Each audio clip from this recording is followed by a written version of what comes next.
everybody. It's Monday, December 20th, and that means it's time for another episode of Chatting with Agnes and Cecilia Nonprofit Conversations. I'm one of your hosts, Cecilia Supp. I am the principal and founder of Rogue Tulips Nonprofit Consulting, and I'm here with my friend and co-host, Agnes. I'm going to throw it over to Agnes to say hello. Thank you, Cecilia. Good morning, good afternoon, and good evening to our global audience, wherever you're joining us from. My name is Agnes Amos Coleman. I'm a consultant and an author. Over to you, Cecilia.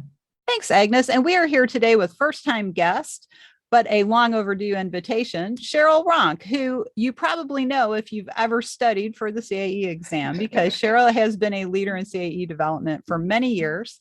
Cheryl is here today to talk with us about preferred futures. So welcome, Cheryl. Would you like to say hello and give a little background about yourself? I would love to. Hello, everyone, and happy holidays to you.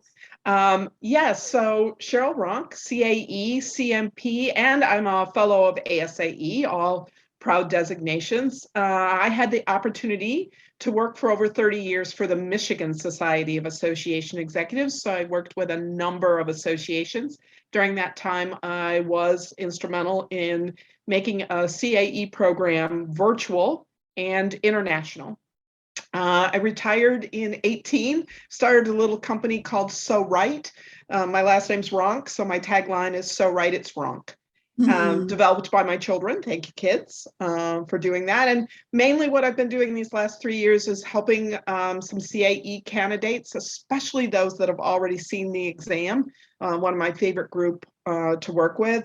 I've been doing the executive searches, and I've been doing some preferred futures. So I'm really glad that we have some time today to talk about it, because I don't think that many groups really understand the value of having a preferred future in their planning portfolio.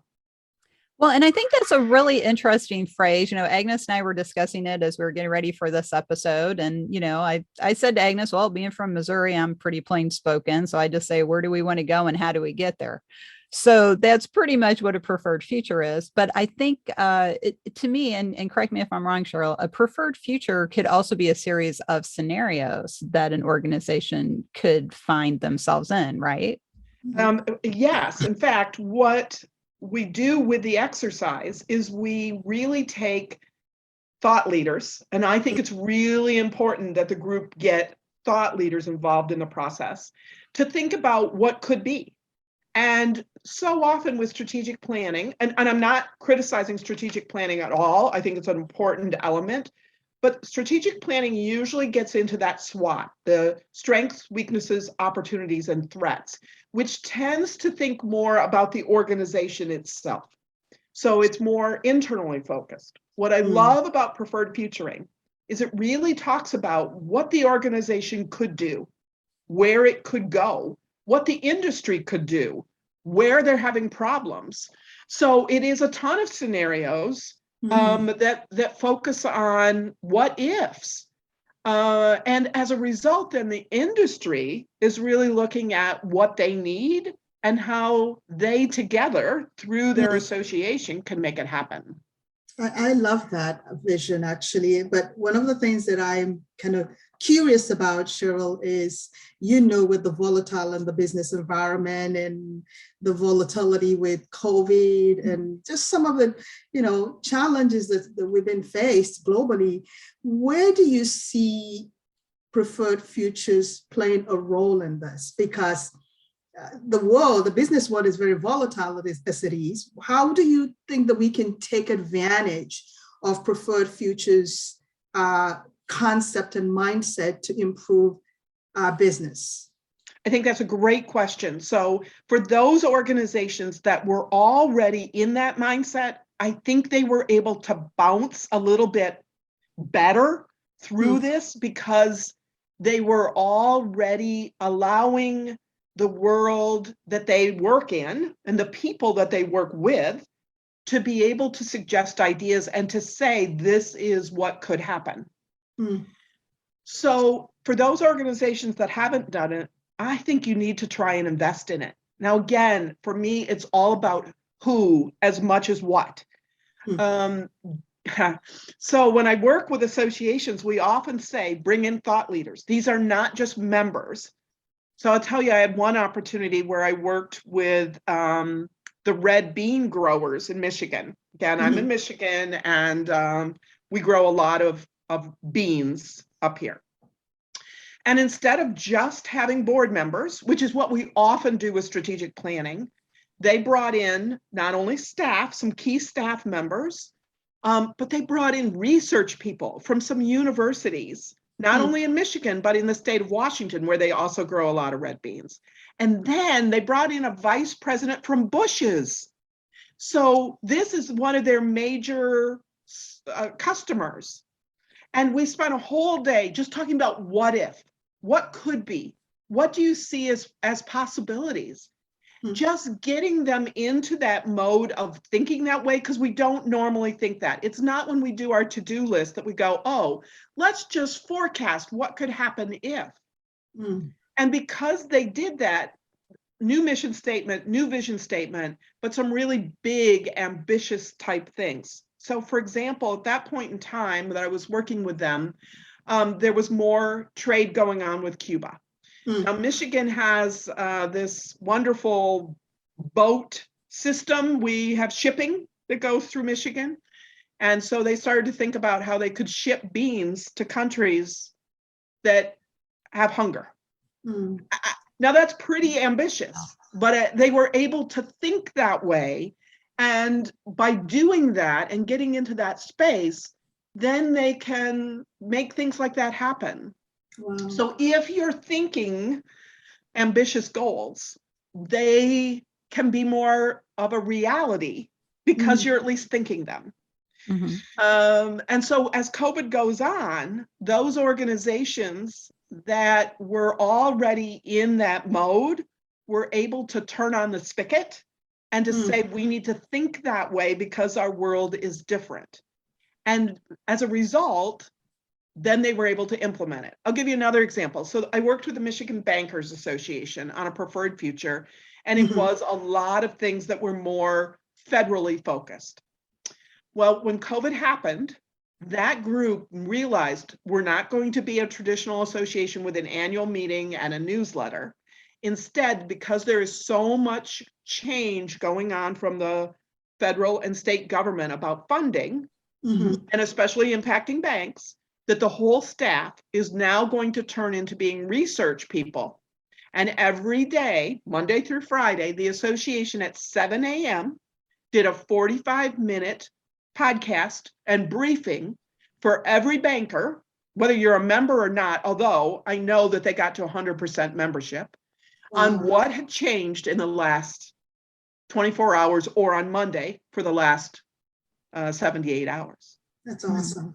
And it's the way you think that preferred futures really gets into. And the more you can do it, I think that then the people involved feel that they can go to their association with bold ideas because they're at least going to be listened to. That's awesome. You know, I really like that because that is more the way I think. I don't do, okay, I'll be honest. I work with people and help them make strategic plans and help them implement them. But I'm always emphasizing you have to be able to adapt and change this plan if something, disruptive happens, like the lockdown, or you just have to be responsive because things change. I personally, I will be honest, I do plan, but my plans are not strict. And this is why, Cheryl, because of all these great points you're making. There's other people out in the world who have other ideas. I've never thought I'm the font of wisdom. I'm always asking other people what they think and watching what other people are doing. And so I think we say strategic planning, that becomes sometimes, I think, a trap in some ways, because we think we have to use SWOT for every strategic plan. And, Agnes, I mean, what's your opinion on that? I mean, I know some people love SWOT because it's an easy starting spot, but I don't know, Agnes, what do you think? It's actually a question that I wanted to ask because I was just fascinated with this mindset that Cheryl is sharing with us. Is that does that mean that the consultants who play in this field would have to retrain to be able to engage in this mindset? Or can they just repurpose their skill sets to deliver results? Or do we even need consultants to do this? I know there's a lot of questions, but as you were talking and sharing this vision, my mind is just going 100 miles a minute thinking there's a great opportunity here for both organizations and consultants who play in the space. Yeah. So I know that strategic planning has its space. I know that there's an association for strategic planning. I don't want in any way to discount that. But this is different. To me, and do they need a consultant? No. Using a consultant sometimes I think can benefit because the consultant can pull you into a way of thinking that may be uncomfortable for the group, but because of what they know or they don't know, they can approach those things. Right. So for me, in the scope when I'm working with groups, I say I want to do the preferred future. From the preferred future, then let's do some strategic planning. From that strategic planning, if there's anything brand new, you might need to do a business plan. So let's say they come up with that we're going to do a new credentialing program. The last group I worked with, that is what they came up with. And so with that, you need a business plan. Because that doesn't just happen overnight. We've got to sort of figure that out. And how does it divide up into stages? For me, the SWOT analysis, which I think of as strategic planning, usually tends to be more internal. And so it is good to think about now that you see where we could go and the space that we could play for the industry. So let's just go back to the beans. Okay, so right now, these growers sell X% to this company and X% to that company. And so they have this excess. So could the association then get into the business of shipping these beans? It happens in industry. So the milk producers have their own trucks. They take milk from farms to pasteurization facilities. That is done by an association. So to allow them to think in that space, then you do the SWOT analysis. So do we have the talent? Do we have the resources? Do we need money to be able to do that? Then it also divides up into an annual scope of work. So again, preferred future drives your strategic plan, business plans if needed, and your annual scope of work. So then annual scope of work is what are we going to bite off or really be able to handle in the first year? And by the way, the preferred future should be approved by the board, in my opinion, as the strategic plan, any business plans, and that annual scope of work should be approved by the board. Then from that annual scope of work, the CSE and their team, their staff, should divide up into two more documents. One is the proposed budget, the budget based on those documents, and the work groups. So you may find that you don't need some of these committees or task forces that you've had because you're now changing some of the focus. And then what I love is that annual scope of work is what the CSE or the top staff person in the organization should be evaluated on. So that is then approved. It's recommended by the CSE, the Chief Staff Executive, and approved by the board. And then that's part of their evaluation. So for me, it gives a sense of coordination of moving forward with everyone moving together. Wow. Did that answer your question? Fascinating. Okay. Yeah, it does. I think it does. It does. And it's fascinating. And I guess we need to have you back to come and explain and give us some kind of a process, benchmarking on how, if organizations are interested, how do they go a step-by-step approach on how they can accomplish this? That's a discussion for another day, but thank you. All right. Yeah, that's really, yes, and and unfortunately, fortunately, Agnes mentioned you coming back because unfortunately we are at the end of our episode already. This is a great topic, and Just in closing, I just want to say, Cheryl, first of all, this is a great explanation of preferred futures. You're not the first person I've heard say it. Uh, and it also emphasizes an approach that I take, which is strategic planning is a tool Yeah. to support your mission. And so your preferred future should also be driven by your mission Mhm. or your vision or both. Basically, where do you want to be, how you're going to get there. So Cheryl, thank you so much for being on the show, and we will definitely have you back. What is a good way for people to get in touch with you if they want to talk to you about preferred futures and your approach, your website or your email? So I don't have a website, but I have email. And our email is Cheryl, Cheryl, at SORIGHT.org. And I'd be pleased to respond if people even have questions on how to do it and what it looks like. I'd be pleased to help anyone. Well, that's great. Thank you so much, Cheryl. And we have to go rogue for now, but don't miss our last episode of the year next week, December 27th, where we talk with Nasha Guatizzo about social entrepreneurship.